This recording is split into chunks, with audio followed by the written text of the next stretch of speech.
इधर प्रधानमंत्री नरेंद्र मोदी ने शपथ ली और उधर देश के अंदर एक बड़ा आतंकी हमला हो गया।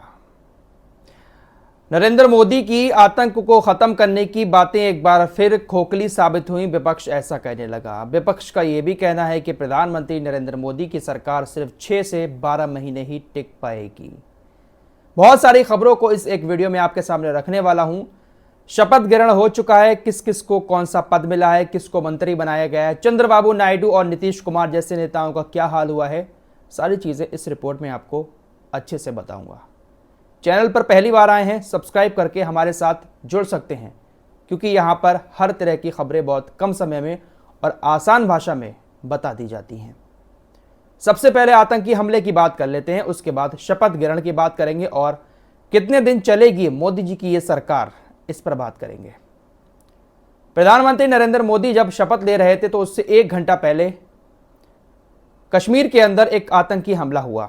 यह आतंकी हमला जम्मू कश्मीर के रियासी इलाके में हुआ। श्रद्धालुओं की एक बस वैष्णो देवी मंदिर जा रही थी। अचानक से इस बस पर कुछ आतंकियों ने अंधाधुंध ओपन फायरिंग कर दी। तकरीबन 25 से 30 गोलियां इन आतंकियों ने चलाई। एक गोली ड्राइवर के लगी, जिसके बाद ड्राइवर ने नियंत्रण खो दिया और बस एक खाई में जाकर गिरी। ड्राइवर के सामने से जैसे ही गोली लगी, ड्राइवर ने बस से अपना नियंत्रण खो दिया और बस खाई में जाकर गिरी, जिसकी वजह से तकरीबन 10 लोगों की मौत हो गई। बहुत सारे लोग घायल हो गए। जम्मू कश्मीर के एसएसपी ने बताया कि बस जब खाई में गिर गई तो उसके बाद भी आतंकी उस पर गोलियां बरसाते रहे। उत्तर प्रदेश के एक श्रद्धालु ने कहा कि बस तकरीबन 4:30 बजे चलनी थी, लेकिन 1 घंटा लेट हो गई। तकरीबन 6:15 बजे के करीब जम्मू कश्मीर के रियासी इलाके में आतंकियों ने इस बस पर अंधाधुंध फायरिंग की। जम्मू कश्मीर एसएसपी के मुताबिक आतंकियों ने अपना चेहरा ढक रखा था और सेना की वर्दी पहनी हुई थी। अंधाधुंध फायरिंग की और उसके बाद वो लोग वहां से गायब हो गए। कई सारी टीमें बनाकर तलाशी अभियान शुरू कर दिया गया है। जम्मू कश्मीर के अंदर आए दिन इस तरह के आतंकी हमले होते जा रहे हैं और इसके पीछे पाकिस्तान का हाथ बताया जाता है। धारा 370 हटाने के बाद से प्रधानमंत्री नरेंद्र मोदी ने कहा था कि अब जम्मू कश्मीर में आतंक खत्म हो जाएगा, और 2014 से जब मोदी सरकार देश के अंदर आई, हमेशा आतंक को खत्म करने की बातें कही गई, लेकिन आतंक खत्म नहीं हुआ है। आए दिन कभी सेना की गाड़ी पर हमला होता है, कभी इस तरह से बस पर हमला हो जाता है। आए दिन आतंकी हमले होते रहते हैं, लेकिन आतंक खत्म नहीं हो पा रहा है। इस आतंकी हमले पर कांग्रेस के नेता मल्लिकार्जुन खड़गे ने कहा कि प्रधानमंत्री नरेंद्र मोदी और उनकी एनडीए सरकार शपथ ले रही है और कई देशों के प्रमुख देश में हैं, तब श्रद्धालुओं से भरी एक बस पर आतंकी हमला हुआ है, जिसमें 11 लोगों की जान चली गई है। 3 हफ्ते पहले ही पहलगांव में एक टूरिस्ट बस पर आतंकियों ने हमला किया था। जम्मू कश्मीर में आतंकी हमले लगातार जारी हैं। घाटी में शांति और स्थिरता लाने में नरेंद्र मोदी सरकार, अब एनडीए सरकार, उसके दावे खोखले हैं। तो कांग्रेस का आरोप है कि भाई साहब, आप बातें तो बहुत बड़ी बड़ी करते हैं कि हमने आतंक को खत्म कर दिया, आतंक मिट गया और हम आतंक को मिटाएंगे, लेकिन आपके सारे दावे खोखले हैं। अमित शाह ने कहा है कि भाई जिसने भी ये कुछ किया है, हमला किया है, उसको बख्शा नहीं जाएगा, कड़ी से कड़ी सजा दी जाएगी। प्रधानमंत्री नरेंद्र मोदी ने भी कुछ ऐसी ही बातें कही हैं कि सख्त सजा दी जाएगी। हमारे यहां का एक रिवाज है, हमला होने के बाद इस तरह की धमकियां दी जाती हैं। अरे भाई, कुछ हो रहा है कहीं पर गलत, तो उसको पहले रोकने की कोशिश करें, कुछ ऐसा करें ताकि वो कांड आगे हो ही ना। ऐसे ही हमारी पुलिस को लेकर भी कहा जाता है कि जब कहीं पर कोई कांड हो जाता है तब पुलिस वहां पर पहुंचती है। अरे माहौल ऐसा बना दिया जाए कि अगर कोई कांड कर रहा है तो उस कांड को करने से पहले उसको 1000 बार सोचना चाहिए कि अगर मैं ये कर दूंगा तो मेरा हश्र क्या होगा। लेकिन सब कुछ बाद में होता है, सारी बयानबाजी बाद में होती है। सख्त से सख्त सजा दी जाएगी, इस तरह के बयान भी बाद में आते हैं। फिलहाल एनडीए सरकार की तरफ चलते हैं। प्रधानमंत्री नरेंद्र मोदी ने शपथ ले ली है और सारे बड़े पद जो हैं, गृह मंत्रालय, रक्षा मंत्रालय, वित्त मंत्रालय, स्वास्थ्य मंत्रालय, सब कुछ बीजेपी अपने पास रखने वाली है। नीतीश कुमार जैसे नेताओं को, चंद्रबाबू नायडू जैसे नेताओं को कोई भी बड़ा पद हासिल नहीं हुआ है। कैबिनेट मंत्री जरूर बना दिए हैं। किस राज्य में, किस पार्टी में कितने कैबिनेट मंत्री बने हैं, वो मैं आपको एक झलक मोटी मोटी बता देता हूं। प्रधानमंत्री नरेंद्र मोदी के शपथ लेने के साथ ही तकरीबन 72 मंत्रियों ने भी शपथ ली है। 72 कैबिनेट मंत्री बनाए गए हैं। 35 केंद्रीय मंत्री हैं और 36 तकरीबन राज्य मंत्री हैं। बिहार की बात करें तो बिहार में कुल मिलाकर 8 नेताओं को कैबिनेट मंत्री बनाया है।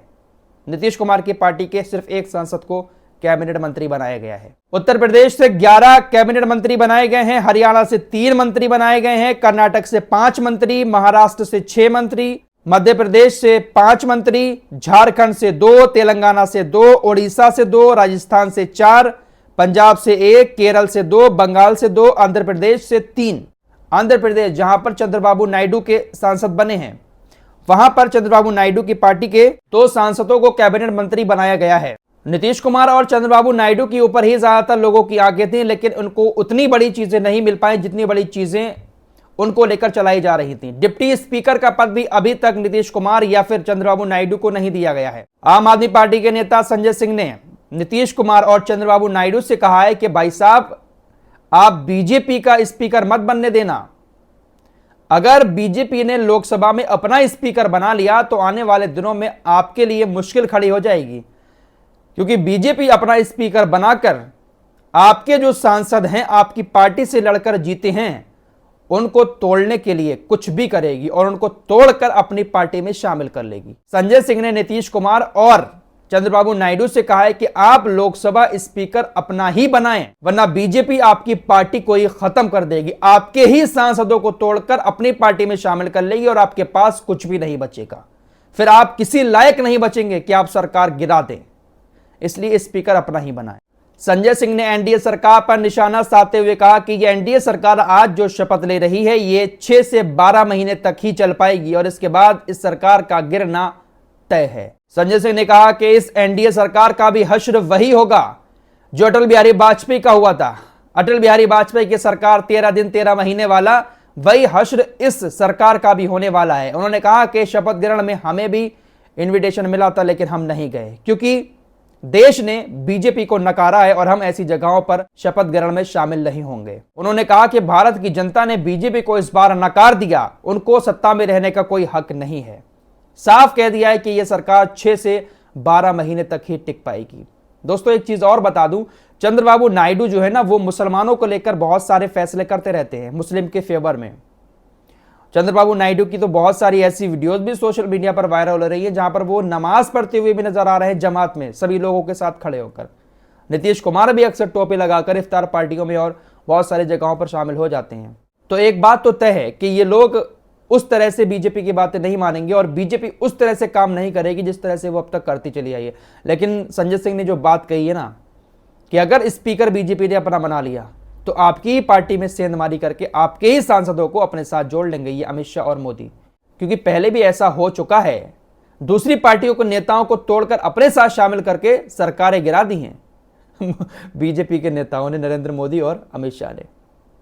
फिलहाल शपथ ग्रहण हो चुका है और शपथ ग्रहण होने के बाद प्रधानमंत्री नरेंद्र मोदी तीसरी बार देश के प्रधानमंत्री भी बन चुके हैं। फिलहाल इस रिपोर्ट में इतना ही। कुछ और ताज़ा खबरों के साथ एक बार फिर आपके सामने आऊंगा। तब तक के लिए अपना ख्याल रखिएगा। अल्लाह हाफिज।